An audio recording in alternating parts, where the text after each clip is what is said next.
காசுக்கே வழி இல்லாமல் கோடி ரூபாயை கண்ட உடனே அப்படின்ட்டு போகிற ஏன் சாதி பையன் நினச்சிய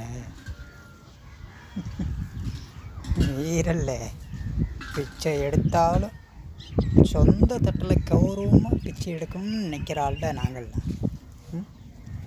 கஷ்டப்பட்டாலும் கீழ்மட்டத்தில் இறங்கி கஷ்டப்பட்டு இருக்கிற காசில் நல்லபடியாக பழைய சோறாக இருந்தாலும் நல்லபடியாக நிம்மதியாக சாப்பிட்லாம்னு நினைக்கிற ஆளுகள்ல நாங்கள். உன் காசை பார்த்து நான் பயந்துருவோமா?